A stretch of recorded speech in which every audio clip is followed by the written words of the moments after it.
I don't want to come out against happiness. It's kind of like coming out against kittens. It seems like something you ought not do. But if you look at the biological knowledge that we've acquired over the past few hundred years, one of the main things we've learned is that human happiness is its functional role is to be an adaptive, to change our behavior in adaptive ways so that we'll be reproductively fit. So my question is whether, I agree with everything that you say about, being able to use science to evaluate what will tend to lead to human happiness.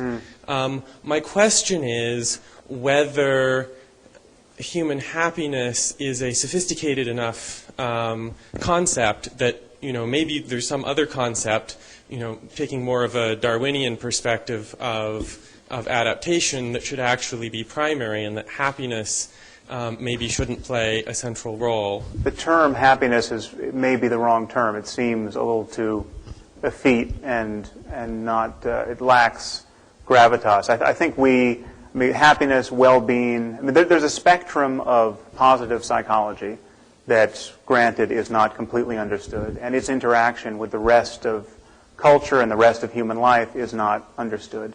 But we know the difference between being loving and content and disposed to treat strangers well, and being terrorized and neurotic and sociopathic. And there's a spectrum here that we recognize even now, and don't need to know much more about to know that we want to be gravitating toward one end as opposed to the other. Now, no doubt, in the limit, as our conversation about this gets really nuanced, biochemically and computationally, when we can dial in certain states with a device, if that day ever comes, then we'll have a much more detailed discussion about what it is to be truly mentally healthy.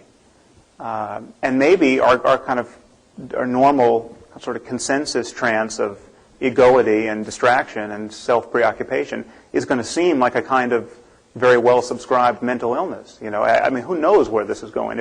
If the singularity is real, and we all get uploaded on the internet in 5 years if Kurzweil's right, or 1,000 years if he's not. Who knows? I'm not prejudging any of those. Some of that sounds frankly crazy to me, but I'm not prejudging any of those debates. I'm just saying that we already know the difference between. We know that when a girl gets raped, and her father and brother and husband and even mother can think of nothing better to do than cut her head off, we know that something's wrong there. In terms of everything we value and should value as a matter of happiness or well-being. I have two related points, and one of them is just this. I think you're absolutely right to criticize the Stephen Jay Gould idea of two magisteria, right? There's ethics. Science can't say anything. Let's leave it to them. And this is actually now the official position of the AAAS in this recent book that came out about evolution, which I find really troubling. But you seem to be conflating that view with views that have been defended here, the view that I presented on day one, really John Haidt's view, which is a little bit different. And that's an empirical claim about human cognition, which is that human beings inevitably make these strong evaluations. Cutting off the head of a girl who's just been raped is wrong. And that when people push us on that, they say, well, why is it wrong? The Quran says we need to do this, or tradition says we need to do this. We then rely on beliefs that are empirically unverifiable in the sense that happiness is good is not something you could ever really prove scientifically, right? That's the move that I'm objecting to. I think this is a larger discussion about how the consequentialist can win his debate with the Kantian or the deontologist, and I think he can. I'm not prepared to go to the mat with all the philosophers on that point. I think we can actually beg that question to get more of what we want in this world at the moment. But I think actually, if you probe for instance, that statement that we can't say that happiness is good. We can say that happiness is conducive to happiness. If goodness, in my terms, is just a matter of psychological well-being, then that bites its own tail, and all we have to talk about is what is going to maximize well-being. And for you to then make But you think you a have a very Morean clear move of idea. saying, but is that good? I can say, no, if you give me a new version of well-being, I'm willing to talk about it. Okay, so you're not convinced that you know what happiness is. Because what I hear from you is you accepting kind of, well, happiness is what's portrayed in this magazine that's in my hotel room, where it's beautiful people eating tapas and kind of going on. That's what happiness is. And different people at different times have very different ideas about what happiness is. So we can't prejudge that we as unmarked moderns kind of have just emerged from history and actually have an ahistorical, true concept of what happiness is. I'm very much a realist on questions of happiness and suffering. And again, with the analogy to food seems relevant to me, because it's not that we're ever going to come down to, hummus is the perfect food, right, and everything else suffers by comparison. Likewise with different ways of relating and ways of thinking about oneself and uses of attention. But there is a band which where an honor killing is not on it, and much of Islam is not on it, and much of the sexual taboos of our religions are not on it. And we know enough now to say that. So I just think but again, this conversation about what constitutes well-being is like any scientific conversation, is truly open-ended, and the difficulty is in verifying various claims, and it would be a completed science of the mind that would verify these claims. Who knows if we'll get there? So, Mike over there. Jeff, go ahead. Jeff Hawkins. You started your talk admonishing us for using the word atheist and being self-identified as atheists, and I agree with that. I'm wondering, and if you would agree with this, that we might be making the same mistake by using the word religion. It's a very inclusive term, and many people identify with many different things. And sometimes you in your own conversation slide between using the word religion and unfounded beliefs. Right. If we just say that false beliefs are the problem, not religion per se, but false beliefs, unfounded beliefs, it might ameliorate sort of the tension in the conversation quite a bit, and get us focused on what the real problem is. I'm just curious if you've thought about that, if you would agree with that, or if you think there's any value in that sort of banning us from using the word religion as a thing we're disagreeing with. Yeah. Well, dogma for me really is the problem. It's not just false beliefs. It's having no mechanism or no inclination to vet your beliefs. It's the doubting. It's the moral of the doubting Thomas story. The idea that somehow strongly held beliefs in the absence of evidence or in spite of evidence are somehow ennobling, or especially ennobling. So it's the holding to false beliefs with both hands, smugly and unctuously. That's the problem. It just so happens that religion is the only language game in which that is practiced with impunity, and people and it's protected from within by religious dogmatism and an unwillingness to talk reasonably about the belief, and it's protected from without by people like ourselves who are loath to criticize religion because it's religion. I mean, it's held under this. The term religion, I would argue, is actually misleading in another way, because we use it as though it named one class of human preoccupation, and religion's a word like sport. I mean, some sports are dangerous, and some aren't. You got Thai boxing, and then you got lawn bowling. They're both sports. One is going to get somebody killed, and one is you don't even have to be in shape to play. So what do they have in common as sports? Beyond breathing, I'm not sure what it is. Yeah. Well, yeah. So, but the problem is we do use the word religion, and it provides a kind of an exculpatory. The reason why I have to use the word religion is because religion is sheltered. Religion as religion is sheltered from criticism in a way that no other form of thinking is. I mean, just look, for instance, at the difference between what happened to James Watson when he went off half-cocked about race, and what didn't happen to Francis Collins when he wrote a scarcely sane justification of evangelical Christianity. I mean, he got good reviews in Nature twice. His thinking in those lines is actually more offensive to me as a rational person than Watson's, frankly. I mean, I think, I'm not defending Watson, but at least Watson had a point of contact with evolutionary theory and can be only convicted, I think, perhaps he can be convicted of being less than ethical in being interested in that data or in his construal of the data. But Collins is it's an utter repudiation of scientific standards. And yet, because it was a religious repudiation of scientific standards, he got lionized, actually, in Nature, of all places. I invite you to read the reviews and read his book. Sam, it's Jerry back here in the back. Thank you for your remarks. They were eloquent and cogent, and they cut right to the heart of a crucially important, subtle aspect of this, and I commend you for that. My question is, where do you suggest we go from here, and how? And what level of optimism might you have? We all know that reason has not worked, despite all the predictions of the end of faith, if I may, through the decades and centuries. And I'm not optimistic from that perspective.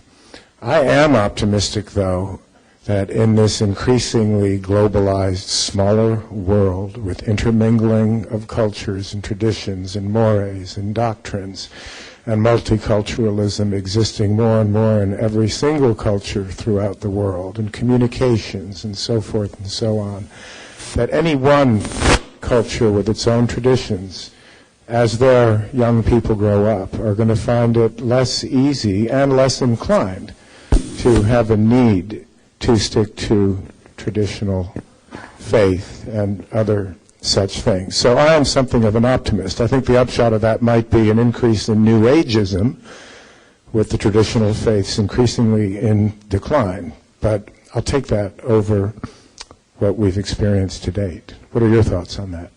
Yeah, well, I share that optimism. I mean, it's hard to say that I'm an optimist. I don't see this happening as quickly as it needs to. But, yeah, we have a choice between conversation and violence. Ultimately, I mean, when push comes to shove, when things really matter, we can either talk to each other, negotiate, or we have to pull out the guns or rockets. What's the? If someone sees a third alternative, I'd be happy to have it pointed out. But we talk until we can't talk any longer. And the problem with dogmatism, in my mind, especially religious dogmatism, is it is a conversation stopper. That's a Rortian phrase.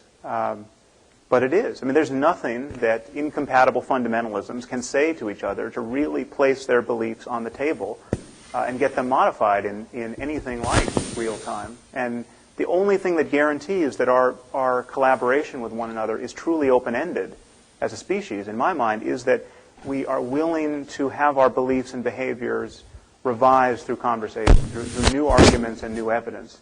And it's only on religion that the antithetical spirit is celebrated. Celebrated even by secularists who don't share this spirit but who think everyone else needs to indulge it to get through their day. And that's really what I see as the purpose of a meeting like this, that we thrash this out until there's no longer really doubt on our side that we have a problem here, that we have a war of ideas that needs to be won. And the question is how to win it.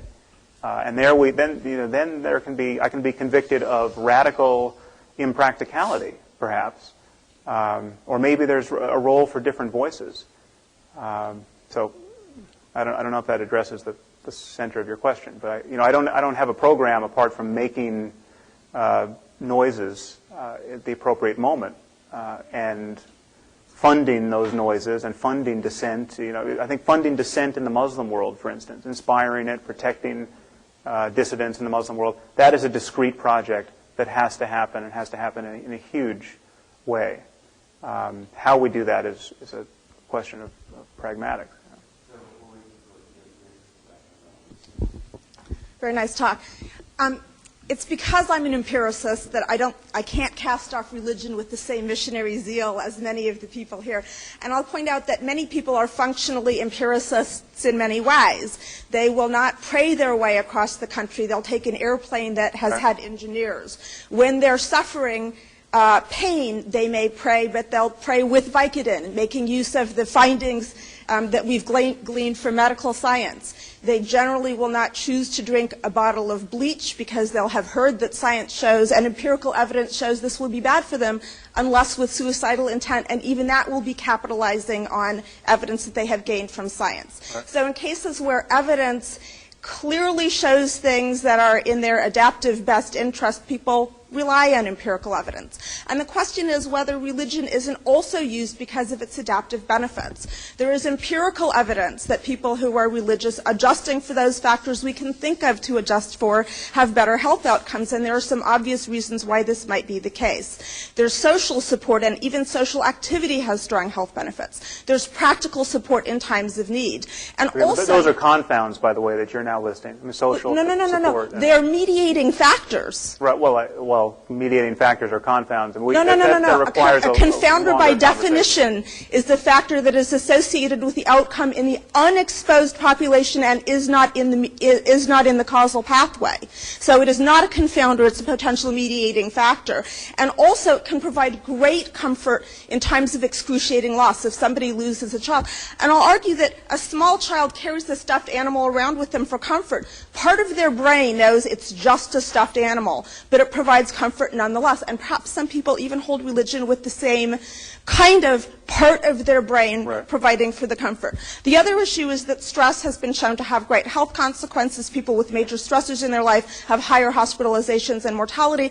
And there's a large body of literature showing that when people feel that they have a sense of control over their stress, the stress has less bad health benefits. I have the spirit of your... Can you want me to respond? Because and then I'll just add one other element, which is I am against incitement to violence in all of its forms and agree that religion should not be a privileged bastion. If there are political elements within a religion, those should be treated as political. If there is incitement to violence, those should be treated as incitement. But religion doesn't inherently entail incitement to violence, and lack of religion doesn't inherently preclude it. And I'm a little concerned about the conflating of religion with some of its bad elements here. All right, so I want that statement, that last statement, to echo in your mind. Religion doesn't intrinsically entail an incitement to violence. This is a problem with using the term religion as though Jainism and Salafi Islam were the same orientation. There are certain religious teachings that absolutely do incite violence. The doctrines of martyrdom and jihad within Islam, and it's not just Al-Qaeda-style Islam. These are not ideas that are just rattling around the heads of the 15,000 people who went to training camps. I mean, that we're talking about a significant subset of the Muslim world who think martyrdom and jihad are real principles of salvation. That you get into heaven by dying in the right circumstances, and the right circumstances entail killing infidels when there's a collision between Islam and the rest of humanity. But your argument is that religion is useful. That religion helps people, it relieves stress, it consoles people. Yes, but the utility argument, though, is separate from the truth argument. I mean, to say that religion is useful is not at all to say that it is true. Okay, and so we as scientists, we're in the truth business. We're not in the useful delusion business. I mean, I could invent a religion right now that I guarantee you would be more useful than any religion on offer. And if we could spread it to billions, we would live in a better world, and this religion would be transparently false to everyone in this room. It would be a lie. I mean, here's the religion. You know, help people to the best of your ability. Don't lie, cheat, or steal. And here's where it gets novel. Raise your children to value science and mathematics and excel in these areas as best as they can. And if you don't do this, you will be tortured after death by a 17-headed demon named Phyllis. Okay. Now, if we could spread this all over the world, if we could replace Islam with this faith, we would live in a better world. Absolutely. Okay. Does that lend the slightest credence to the idea that this demon named Phyllis exists? No. So we have to talk like this as scientists.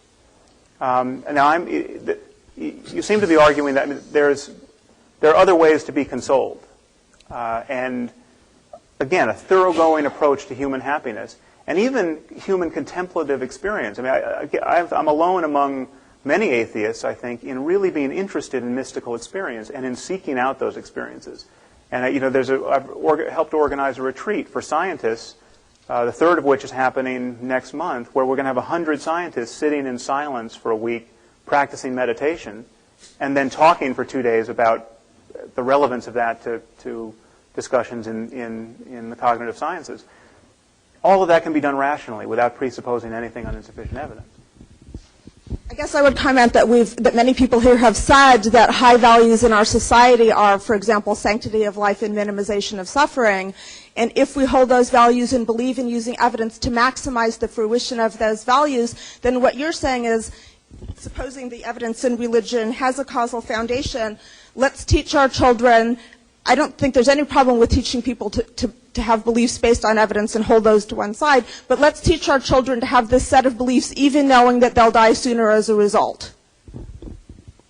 Well, there are problems in getting really clear about what constitutes compassion and the relief of human suffering and wise practice. I mean, nothing is more disorienting to me than Danny Kahneman's lecture about colonoscopies. I mean, I don't know if you guys have heard this, but it turns out that if you give someone a colonoscopy and end it as soon as possible, they actually reliably report more suffering and are less likely to ever get a colonoscopy again than if you end it slowly in a leisurely way. Just keep the tube in and prolong their discomfort, but you taper their discomfort off for many more minutes. So the compassionate thing to do in that moment is actually prolong somebody's suffering. It's an interesting fact about human psychology, which has apparently been demonstrated. We can talk in a very open-ended way about what we want done to ourselves, what we want done to our kids, what is sane to do. And again, there'll be a range of practices, and in that range, you are not going to find much of what goes on in the name of religion. That's my claim. So Ronnie D'Souza was waiting. Yes, thank you. I think insofar as we're interested in truth, we could try, beginning with what all religions are absolutely right about. Namely, that every other religion is just a lot of complete rubbishy superstition. Yeah. And what I really wanted to say was that, while I agree with everything you've said, I think that you were insufficiently heretical. You were too receptive to the idea that adaptivity or adaptiveness should be something that might be substituted for happiness. Because I think it's important to remember that the way that natural selection works, there's absolutely no reason to think that what's adaptive is good for any of us in particular. Absolutely. And as a matter of fact, even if you believe in group selection, there's no reason to think that natural selection is good even for groups or even for species. After all, most species are extinct, right? So natural selection couldn't have been all that good for all of them. So I think that it's a really bad idea to think that you're being scientific by suggesting that adaptiveness is somehow something that should be a source of value. Yeah, no, that's a great point, which I elided. If you want to read a great book on that subject, Lee Silver, I think he's still here, he wrote a book, Challenging Nature, and it hammers away on just that point, that we have romanticized the natural world in that way. Robert? Robert Winter, there's a very clear transition between talking and shooting. That's, of course, called economic sanctions, which Bush and the neocons have used very skillfully to ratchet up the pressure and then totally, in their own minds, rationalize the attack that inevitably comes. So I don't think it's just a binary kind of choice there. Although that could be argued to be a version of shooting. I mean, when people are going to starve and not get medical care, and if you unpack sanctions, effective sanctions, people are suffering mightily. So. Right. Second point, it seems to me that the prefix "a" has been used in all kinds of contexts. I, by the way, prefer to people like yourself and many of us here as reasonists, and the rest of the world as a-reasonists. Right. Because it's always the prefix "a" is always supplied by those who have the power, who have the investment in the current paradigm, to describe those who don't have it. And it makes you look. So when Arnold Schoenberg started writing music in the early 20th century, that no longer really adhered to the tonal structure, which was very much allied with the power structure of Western Europe. He never made up a term for what kind of music he was writing. In fact, he described his whole odyssey there for that old decade as being afloat in a sea of boiling oil. It was so painful and far out and so forth. And so they dubbed him, of course, an atonalist. And even when he came up with a system for composing with 12 tones, they called him the rest of his life an atonal, therefore amoral, therefore, he's a Jew. So he's highly undesirable. And I had his son in my class last week. I was telling some of the folks at dinner last night. And I mean, this thing bothered him more than almost anything in his existence, was to have this sort of label put on him that he could never shake. Finally, my question is, I've heard a number of articulate people like you. Your talk was fantastic. Why don't I see you on the Jim Lehrer NewsHour at least 5% of the time compared to the 95% of the time I see the Christian right being represented in every bloody discussion about almost anything? I never understand why that is, because I don't think they could withstand. I mean, you do see debates occasionally. Cable makes it a little more frequent now, but you're grossly outnumbered in these things, and it distresses me enormously. Yeah.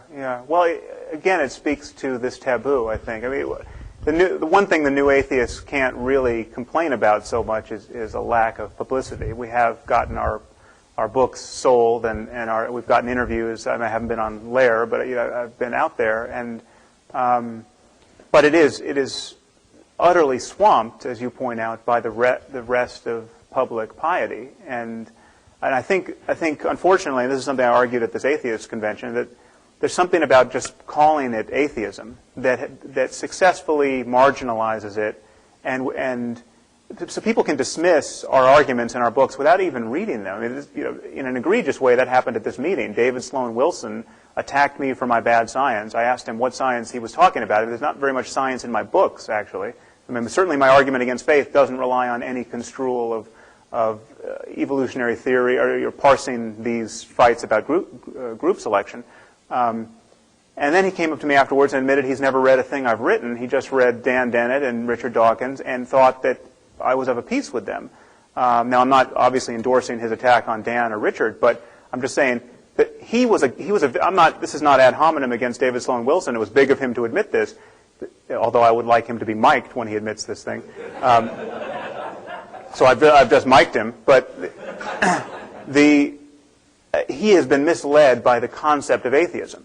He thinks that somehow, you know that someone's an atheist, you basically know everything about their argument against religion. Sam, your program about using science to advance a moral philosophy of happiness and well-being is a good one. And the way you propose to do it is a very good one. What is not clear to me is if you think that the proposition that people are better off if they're happy and they suffer less is itself a scientific proposition. Because there have been, and there are today, many people who believe that cruelty, extreme and temporary cruelty, to improve happiness and welfare for the rest of humankind is necessary. Some people who followed Nietzsche and Nechayev believe that to be the case. They believe that science can and will help them advance this particular moral philosophy.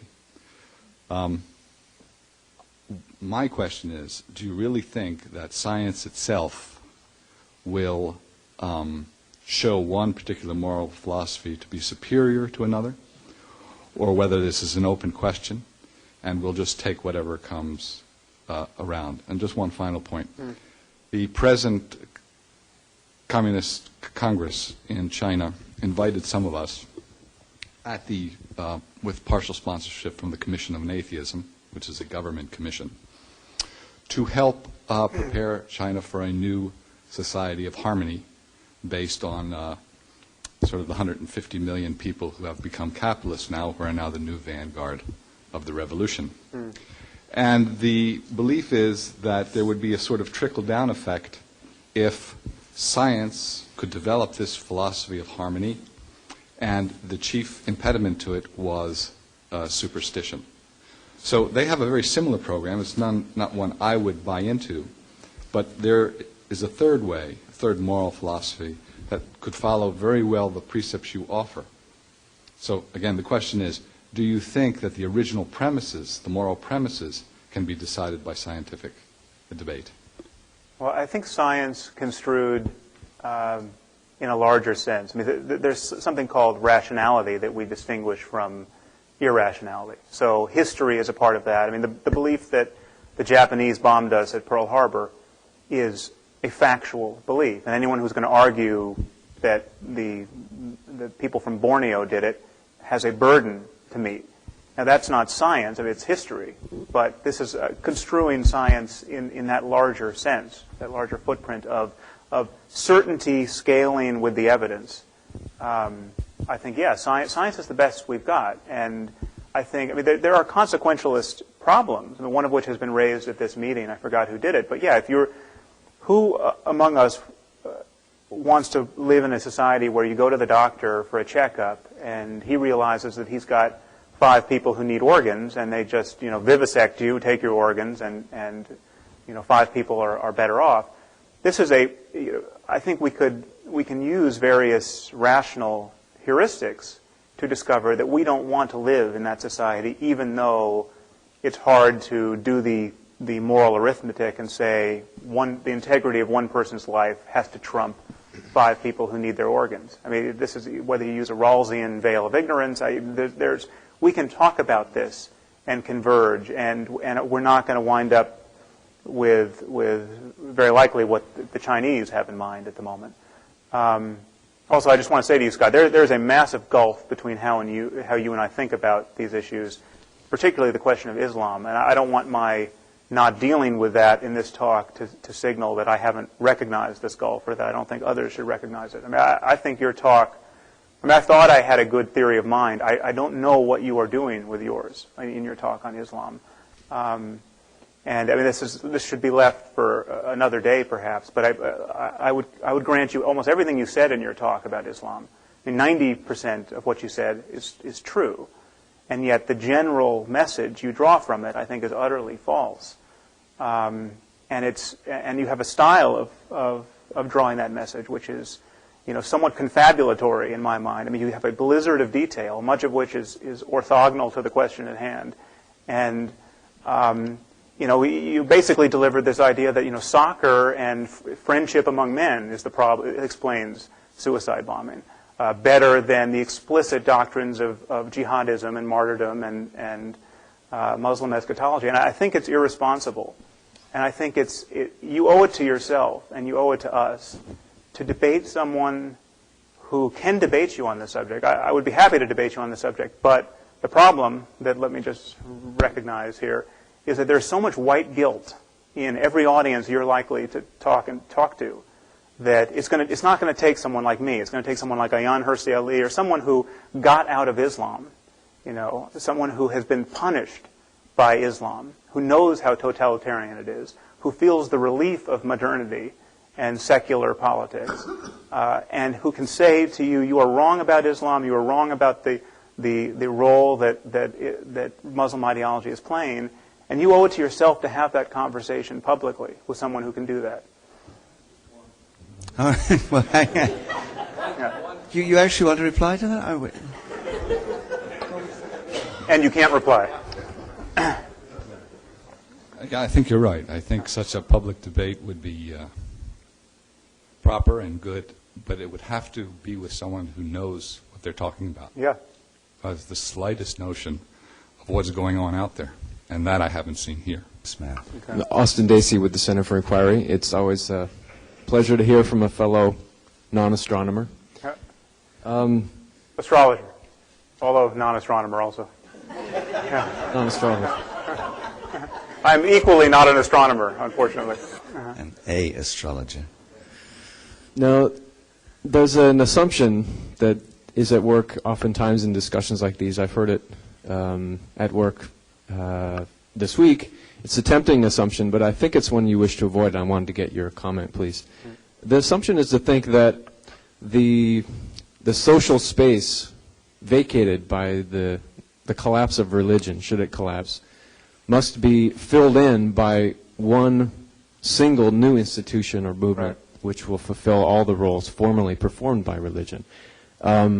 This is a mistake because, as we can see, this is not the way that the secularization of Europe proceeded, for example. It wasn't as though, the Danes stopped going to church and then started going to some new place where they got all these things. They started going to many places. They went to universities, they went to cafes, they went to psychotherapists, they went to the movies. To make this point more credible, we can give it a name. It's a fallacy. Call it the fallacy of decomposition. As the mansion of religion decomposes, no new single mansion springs up to take its place, but instead a patchwork, a variegated garden. And I wanted to ask whether you thought that science was the new monoculture that rises up in the place of the estate of religion, or whether it was just one part of that garden, and what else is in that garden? Is there a place for philosophy, for literature, for poetry, for laughter? Yeah. Well, I think that's a great point, and clearly there's not this narrow substitution. It's not like you get rid of the belief in Santa Claus and then you get a new belief that's doing exactly what the belief in Santa Claus did for you. And science, I think, as you would agree, is only part of that, of what rushes in to fill the void. And I think we have to recognize that it already has done this on almost every other question, except for questions of morality, meaning, and spiritual experience. It's certainly done it on medicine. I mean, you look at we did come from a time where the good doctors of the church could diagnose epilepsy. They diagnosed it as demonic possession. The cure for which is exorcism. Now, occasionally you find some group of misguided people who are performing exorcisms on their children and not taking them to neurologists. But neurology has stolen that ground from under religion's feet. And science has done this on a host of other questions, but it's not only science. I mean, it's art.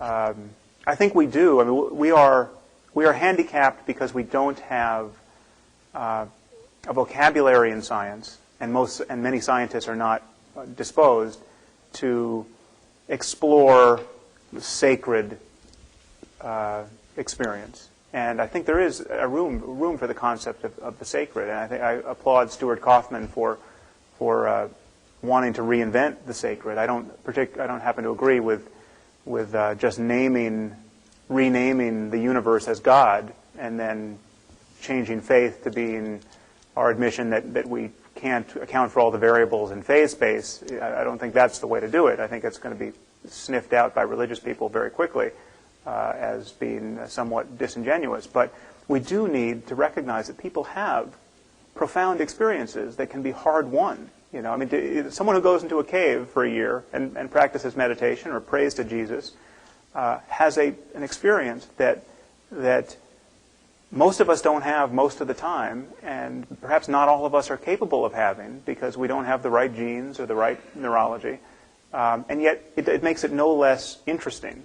And it makes it no less relevant to our discourse about human happiness. So whether that's a contemplative science that emerges, or whether that's some other domain, I don't know. But the thing that I do know is that we should punish people rhetorically whenever they claim to know things they clearly don't know, and we do that effortlessly in every other conversation except on the subject of God.